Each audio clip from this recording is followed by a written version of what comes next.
We're on the air. Okay. Okay, we're picking up again in Daniel chapter 6 and looking at Daniel in the lion's den.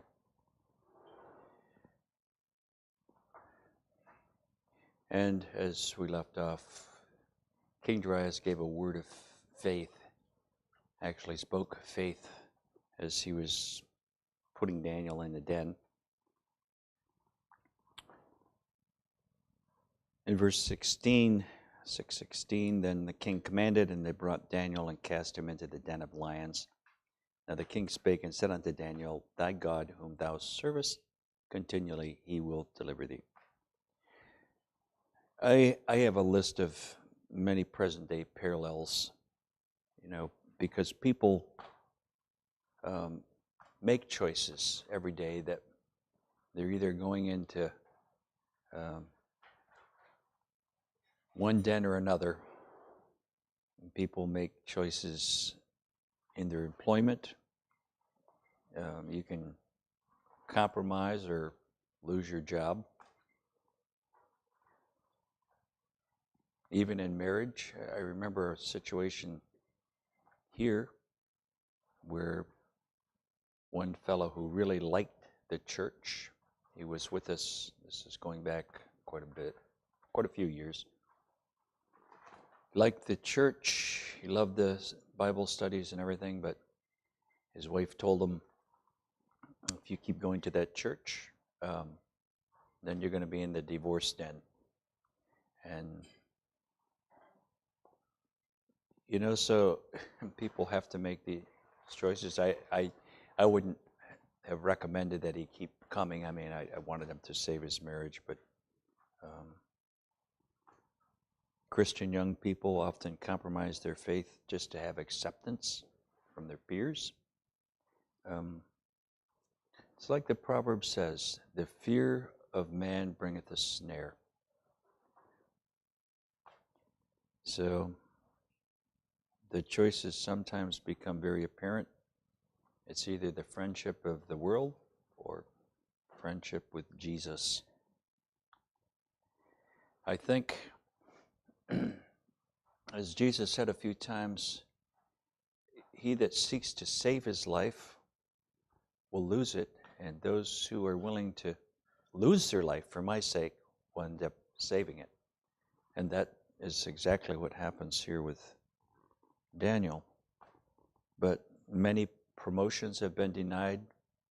Going back into the days of the Puritans couldn't have any governmental positions or any decent jobs because they were outside the Church of England. So over the centuries, people have chosen death and prison rather than to compromise their faith.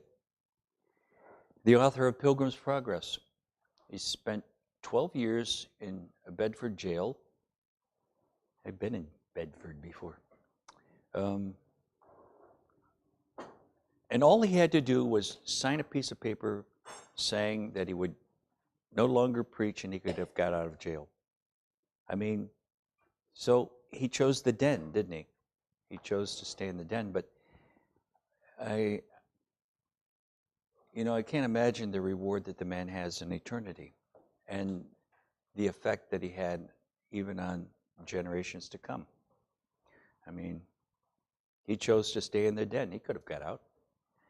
Just sign a piece of paper and you can get out. Book of Hebrews, chapter 11, verse 35 says, others were tortured, not accepting deliverance, that they might obtain a better resurrection.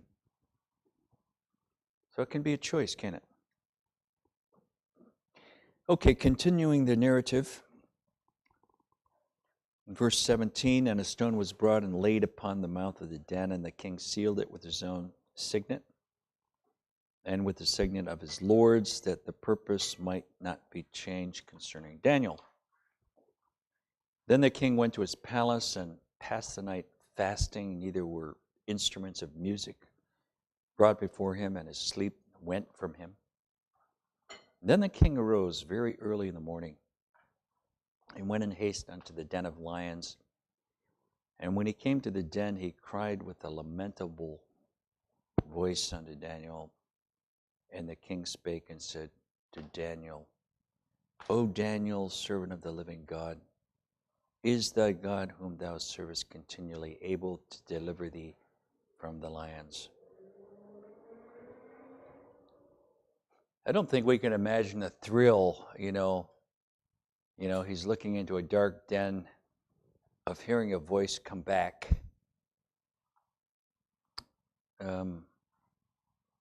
Hearing Daniel respond. In verse 21, then said Daniel unto the king, O king, live forever. My God hath sent his angel, and hath shut the lions' mouths, that they have not hurt me, for as much as before him innocency was found in me. And also before thee, O king, have I done no hurt. Then was the king exceedingly glad for him, and commanded that they should take Daniel up out of the den. So Daniel was taken up out of the den, and no manner of hurt was found upon him, because he believed in his God. So, just to reiterate a cardinal truth, those who seek to save their lives at the cost of compromise end up losing them. Daniel was willing to lose his life for conviction's sake, and he gained his life. However, his accusers were not so lucky, because the king threw them in the lion's den and he said, let's see how they make out. And they were torn to pieces before they ever hit the floor. So again, Daniel's good witness and testimony inspired King Darius to proclaim to all the kingdom the saving power of God, the God of Daniel. Verse 25.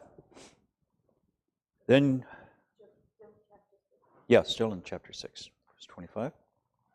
Then King Darius wrote unto all people, nations, and languages that dwell in all the earth, peace be multiplied unto you. I make a decree that in every dominion of my kingdom men tremble and fear before the God of Daniel.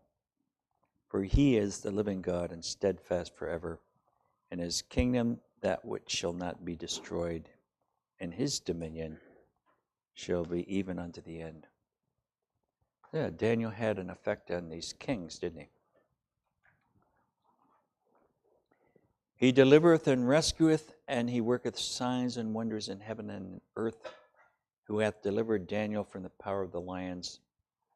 So this Daniel prospered in the reign of Darius and in the reign of Cyrus the Persian. So he's, been into the captivity now for 70 years. But, here's another king that greatly affected by Daniel. And, of course, this event is mentioned in the faith chapter, in Hebrews 11.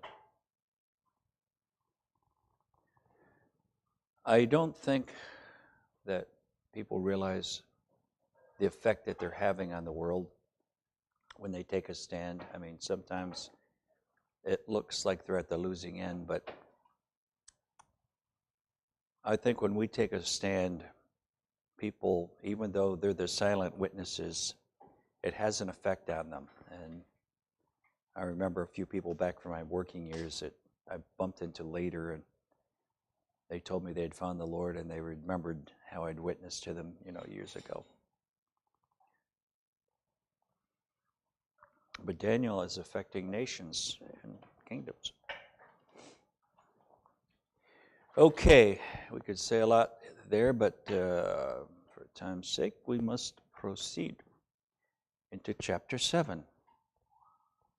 Now, recalling from Daniel chapter 2, we saw the succession of nations revealed through Nebuchadnezzar's dream. The king had a dream of an image. Remember, the head was of gold, and then there were inferior metals, silver, and then brass, and iron. and then down to the toes.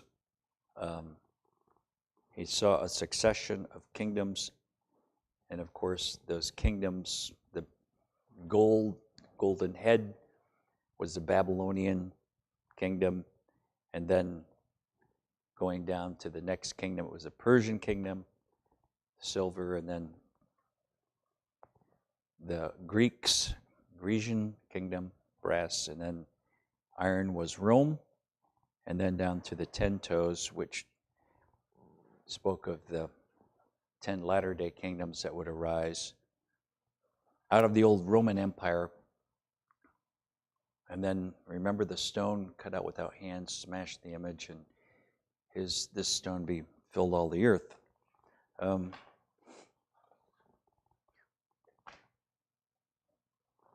But now in chapter 7, Daniel is going to have a vision of the same succession of kingdoms, only Daniel is going to view them from a slightly different perspective. Instead of metals, he's going to see beasts. He sees a sequence of beasts. So let's begin in verse 1. In the first year of Belshazzar, king of Babylon, remember this is out of sequence, Daniel had a dream and visions of his head upon his bed. And then he wrote the dream and told the sum of the matters. Daniel spake and said, I saw in my vision by night, and behold, the four winds of the heaven strove upon the great sea. And four beasts came up from the sea, diverse one from another. So the great sea has always been interpreted to be the Mediterranean. And the four winds speak of four universal powers that would strive until they had become a world power and had succeeded the previous one. So these four winds speak of four kingdoms, and there's a striving there, and one succeeds the next. And all of these kingdoms had an effect around the Mediterranean Sea. And so the first beast mentioned in verse 4, the first was like a lion and had eagle's wings, and I beheld till the wings thereof were plucked, and it was lifted up from the earth and made stand upon the feet as a man, and a man's heart was given to it. And actually there are engravings and of this lion with eagle's wings, and they're in museums. In fact, I have a picture in front of me right here. And they came from the old Babylonian Empire. So this was the lion with eagle wings. But going back to Babylon and into verse 4, we see that this lion that had eagle's wings had the wings plucked. And that was Nebuchadnezzar. Remember what happened to him. He was a lofty king, and he was brought down to the earth. And after 7 years being turned out to pasture, he was made to stand upon the feet as a man, and a man's heart was given to it. It was Nebuchadnezzar. He thought he was something, before that humbling took place. But he had his wings clipped for 7 years, chained to a stump. And when the judgment was over, sanity returned, and he was given a man's heart again. But he had been greatly humbled through the whole circumstance. Okay, now, verse 5, the next empire was Persia. And behold, another beast, a second like to a bear, and it raised up itself on one side. And it had 3 ribs in the mouth of it, between the teeth of it. And they said thus unto it, Arise, devour much flesh. So the empire that was going to succeed Babylon was Media Persia, and this kingdom is represented by a bear. Well, a bear is an animal that keeps coming on for more. And I was listening to an animal trainer one time on television. This was years ago, but it just came back to me recently because I had an old tape and I just happened to be listening to it. And this animal trainer he worked with bears, and he was telling how bears keep coming on for more, and they try to get into your space. If you're standing on a little piece of ground, that bear is going to innocuously come over, even if he pretends that he doesn't see you there, and he's going to push you off that space, and he wants to be where he's going to possess that little piece of ground. You give him a donut, and he keeps coming on for more, and that's the Persian Empire. They were a tremendous power because their armies were in the millions, and they conquered by brute force and just took a lot of land. But notice here it says that it was higher on one side than the other side, and that's the Persian side. The Persian kingdom was stronger than the Median kingdom. And it also had 3 ribs in its mouth, and pointed out from history, Cyrus actually took 3 notable kingdoms, and they were Libya, Egypt, and Babylon. But here's the bear. It's higher on one side. The high side was Persia. The lower side was, Media. Okay, the next kingdom coming up, verse 6, After this I beheld, and lo, another, like a leopard, which had upon the back of it 4 wings of a fowl. The beast also had 4 heads, and dominion was given to it. So the nation that succeeded the Persian Empire was Greece. And far smaller army, but the leopard is known for its speed and agility, and this empire of Alexander, they conquered he conquered basically the whole world in a few years. He had a light army. It was a small army, but they were good and they were fast. And he took a lot of nations by surprise. They were never expecting him to be there when he was there. But his tactic was speed and surprise. Here's a leopard with 4 wings and 4 heads. Now, these 4 heads represent Alexander's 4 generals. Remember, when Alexander died, the kingdom was divided between his 4 generals. Now, whether Alexander had anything to do with that, I don't know. It was probably decided between his 4 generals. And so the whole earth was divided between these 4 heads. This is history, into 4 sections. And I have them here in front of me. Cassander was one of the generals. He got Macedonia and Greece. Ptolemy, he got Egypt and the south. Seleucus was given Syria and the north, or maybe that's what they divided up amongst themselves. And Lysimachus, he had Thrace and Bithynia, which is basically Asia Minor. So these 4 generals basically took over Alexander's empire when he died, and Alexander died at age 33, so he didn't live too long. And then, of course, these generals imposed Greek customs and the Greek language over the known world, and so Greek was like the second language. It's like English today. English, everybody wants to learn English. It's the second language. You can't get around the world unless you know English, which is fortunate for us because whenever we travel, there's usually the native language and then English. Otherwise, we couldn't survive traveling the way that we do, but everything's in English. So everybody wants to learn English today. Back then, it was Greek. And then we're going to find out that these four generals, basically the two of them we're just going to concentrate on. There's warring factions between these four generals and the succeeding lines, their dynasties that followed.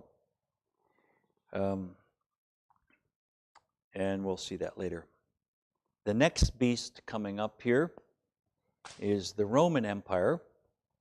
Verse 7, after this I saw in the night visions, behold, a fourth beast, dreadful and terrible and strong exceedingly, and it had great iron teeth. It devoured and brake in pieces and stamped the residue with the feet of it. And it was diverse from all the beasts that were before it, and it had 10 horns. Now, going back to the image, remember? You saw the four kingdoms there, and in the image it was 10 toes that represented 10 latter-day, a federation of 10 latter-day kingdoms. Now, in this case, it's 10 horns. But it's pointing to the same thing, just a different scenario here. Yep, same thing. 10 latter-day kingdoms. The federation here at the end that's going to unite with the Antichrist. So the fourth empire, the one that came to power next was Rome. They were exceedingly dreadful and strong, represented by iron, and iron breaks all the other metals. And remember, the Roman army had sandals with iron cleats. You could hear them marching. They had iron cleats in their sandals. So, and then again, the 10 horns, they compare with the 10 toes. And they're going to come out of the old Roman Empire. These are 10 nations that come up at the very end. Remember, these are the 10 nations that align with the Antichrist, and they're broken by the stone, which is Christ. And please feel free to stop me if I'm not making myself clear. And verse 8, I considered the horns, and behold, there came up among them another little horn, before whom there were 3 at the first horns plucked up by the roots. And behold, in this horn were eyes like the eyes of a man, and a mouth speaking great things. So here's these 10 nations, these 10 horns, and up comes another little horn. And he has the eyes of a man, and he's a mouth that's speaking great things. Now, who is this? That's the Antichrist.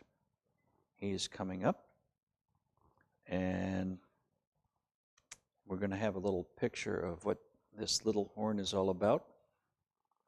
And this vision is taking us to the last days, and the subsequent verses attest to that. Well, let's consider a few aspects of this little horn, or this Antichrist, with other portions of Scripture. This horn is taking the form of a man. He has the eyes of a man, and he has a mouth speaking great things. Now, Paul makes mention of this man in 2 Thessalonians chapter 2. But I want to look at John's description of this man in Revelation chapter 13:5. And there was given unto him a mouth speaking great things and blasphemies, and power was given unto him to continue 42 months. Remember, this is the 3.5 years we looked at previously. See, this horn had a mouth speaking great things, blasphemies. In verse 6, and he opened his mouth in blasphemy against God to blaspheme his name and his tabernacle and them that dwell in the earth. And it was given unto him to make war with the saints and to overcome them, and power was given him over all kindreds and tongues and nations. So this Antichrist is going to have, power in the earth, and he's going to affect all nations. But notice here, he's only given power for 3.5 years. And he has power to make war with the saints. So the saints are here, in spite of what many people would like to say about that. The saints are here during that time. Now, we're going to find greater clarification to these truths as we continue in subsequent chapters here. Yeah.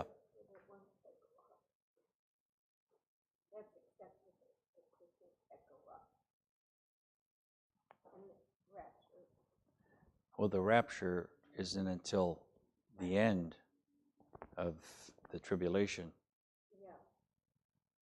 So he makes war with the saints. The tribulation doesn't even begin until the last 3.5 years. Yeah.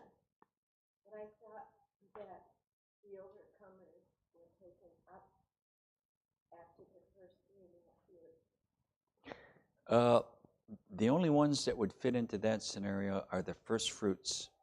Yeah, isn't that? That's only a select group. That's 144,000. Yeah, but that's what I'm thinking. Yeah, but that's not the general rapture of the church. It's just a select group. Okay, but they go up before it. They go up in the middle when Elijah and Moses go up.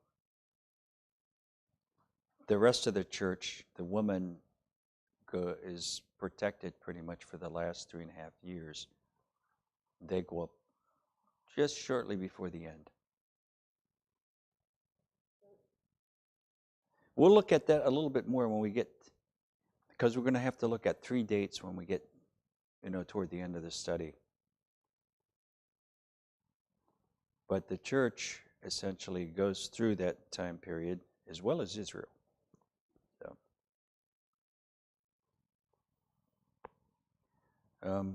And one other point we have to make here is from verse 8 concerns 3 horns that were plucked up.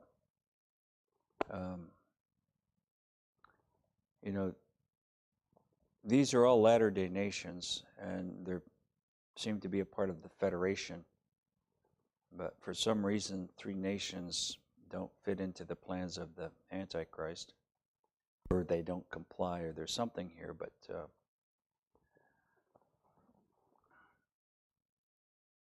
they all agree in the destruction of Rome, because that says that in Revelation. But anyway, let's go on to verse 9, because here's the judgment of the Antichrist. In verse 9, and I beheld till thrones were cast down, and the Ancient of Days did sit, whose garment was white as snow, and the hair of his head like the pure wool. His throne was like a fiery flame, and his wheels as burning fire. A fiery stream issued and came forth from before him. Thousands ministered unto him, and 10,000 times 10,000 stood before him. The judgment was set, and the books were opened.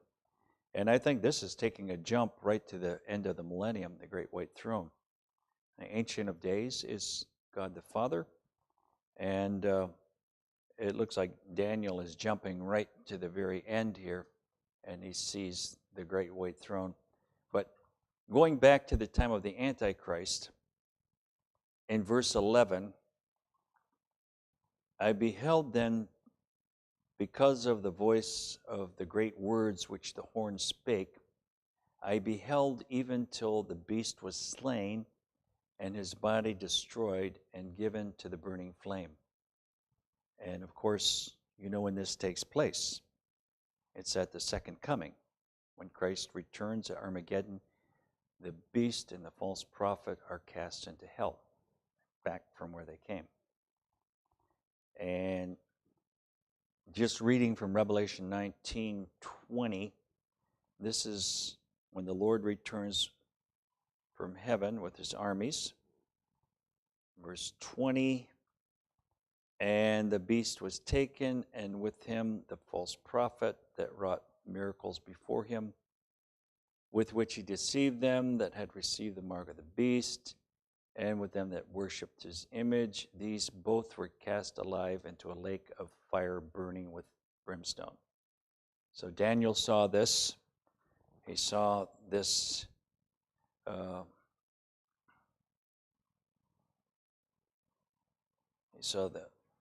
this horn being destroyed.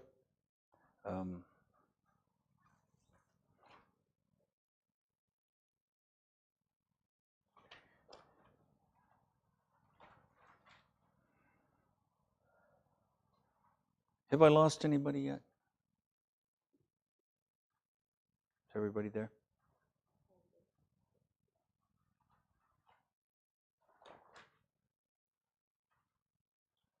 Let me just read verse 11 again, Daniel 7:11.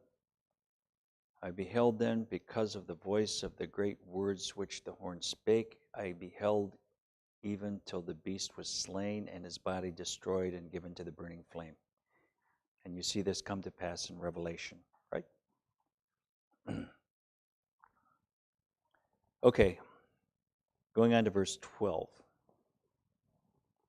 As concerning the rest of the beasts, they had their dominion taken away, yet their lives were prolonged for a season at a time. These other beasts, Babylon, Persia, Greece, Rome, had all lost their power, but they still remain unto this day. They're still around.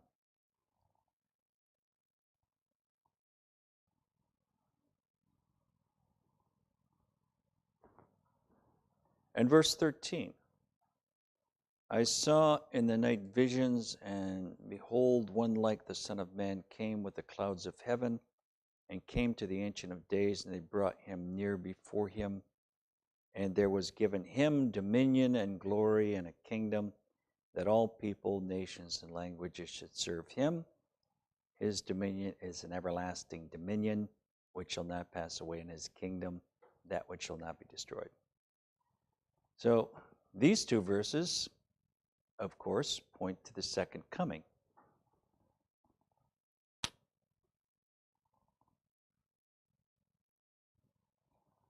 At this time, Christ receives a kingdom. This is the stone, cut out without hands.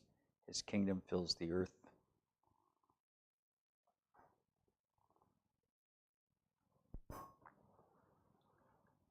So has everybody got the picture so far? I mean, and it keeps illuminating as we go on here.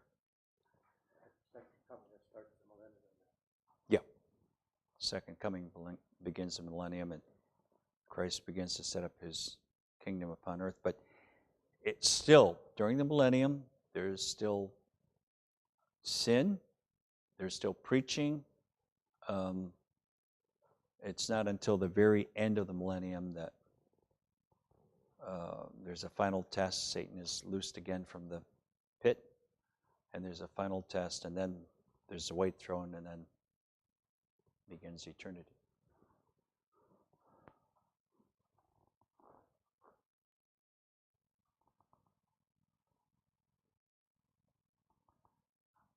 So we have the succession of kingdoms.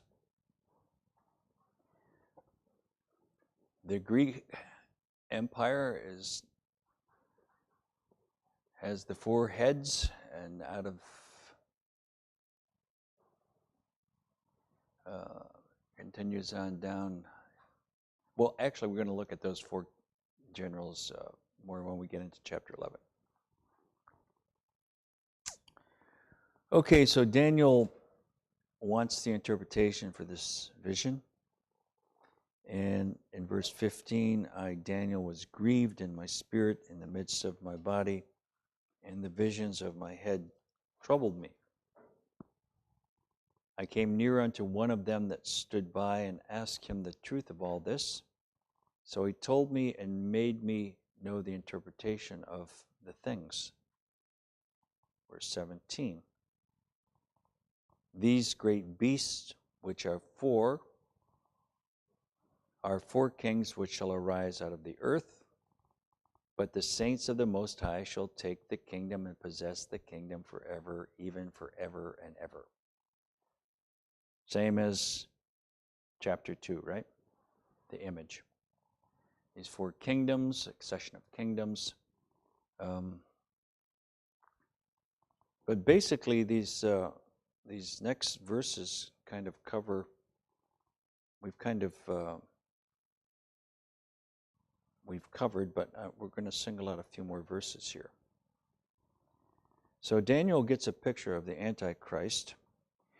In verse 21, beheld, and the same horn made war with the saints and prevailed against them. Same as Revelation. Until the Ancient of Days came and judgment was given to the saints of the Most High, and the time came that the saints possessed the kingdom. Well, this Antichrist is, has a very short reign, 3.5 years, and it begins in the middle of the last 7 years when he sets up his image, and we mentioned that, but we'll see that again later on.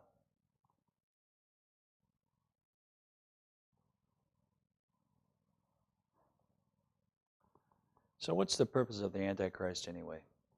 I mean, he's going to complete Israel's redemption, its final judgment there. But also the spirit of Antichrist is in the church, even today. And it's to sift out the church from, to take the tares out of the church.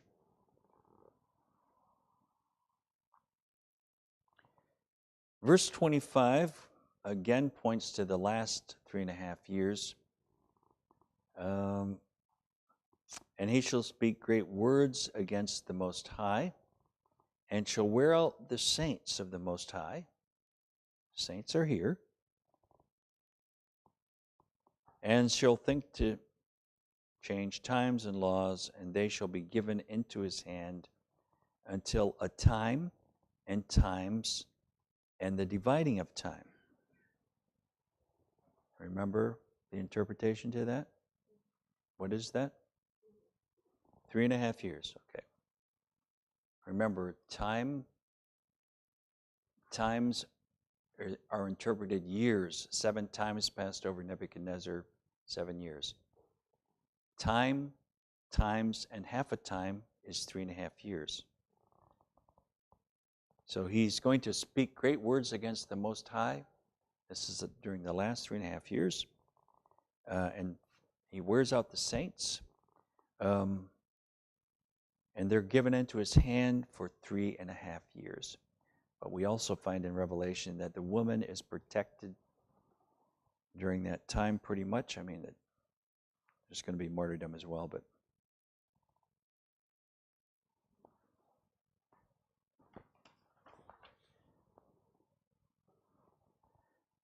so verse 25 gives us a picture of the type of pressures that will come against God's people in the final tribulation period.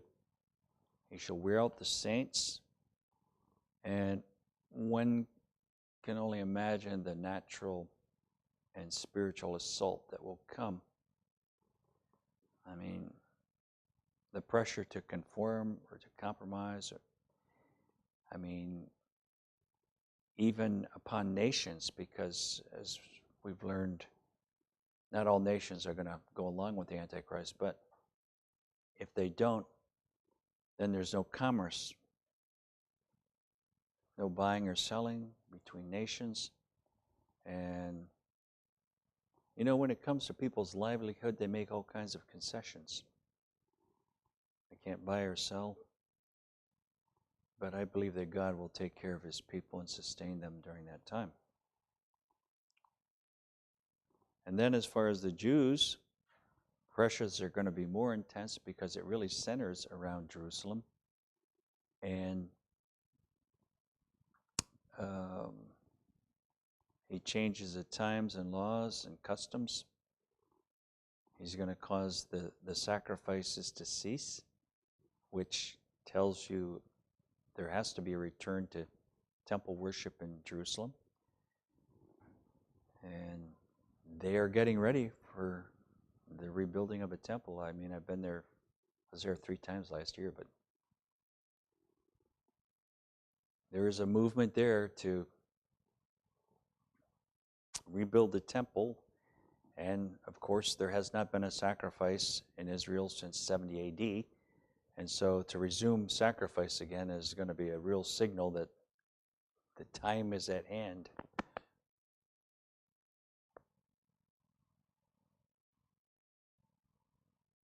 Verse 26, but the judgment shall sit, and they shall take away his dominion, to consume and to destroy it until the end. Verse 27, and the kingdom and dominion and the greatness of the kingdom under the whole heaven shall be given to the people of the saints of the Most High, whose kingdom is an everlasting kingdom, and all dominion shall serve and obey him. So again, the stone cut out without hands, he breaks all the other nations, and his kingdom fills the earth. That's how it plays out at the end. The saints win. And I think that's where we're going to end tonight. There's probably a lot of questions that could be asked, and you'll probably think of a lot of them when you go home, but anything you want to ask at this moment about any of this? I hope I made that plain. Did you understand that?